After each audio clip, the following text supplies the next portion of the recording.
Yo me llamo Raimundo, vengo de Filipinas, pero estoy trabajando en Marsella, ¿no? Estamos en una parroquia en Marsella y somos 4 en la comunidad. Y tenemos otra parroquia y ahí están tres claretianos. Pero en ese momento pues estamos atendiendo a los filipinos que vienen mucho, ¿no? en esta comunidad.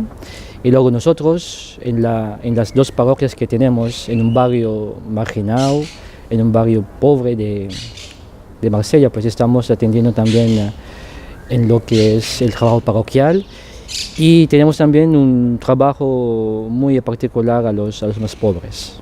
Pues creo que con esta nueva provincia, lo que va a ser la provincia de San Pablo, pues creo que va a ser una cosa, una respuesta misionera, pero desde un punto de vista más grande, ¿no? más abarcante, ¿no? En los centros educativos, pues en Francia no tenemos, en Italia tampoco, pero creo que en general, en su conjunto, pues podemos ofrecer en cuanto a claretianos, ¿no? una variedad de respuesta misionera, ¿no? en lo que nos toca vivir también aquí en Europa, ¿no? Los retos eclesiales que tenemos, sobre todo, lo puedo decir sobre todo en el contexto francés.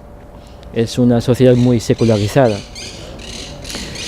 Y creo que eso también podría ser también un gran aporte, ¿no? Porque sobre todo en Francia colaboramos mucho con los laicos. Los laicos tienen una responsabilidad bastante grande, ¿no? en la iglesia en Francia, ¿no? Lo que no es lo mismo aquí en España o quizá en Italia o en País Vasco, ¿no?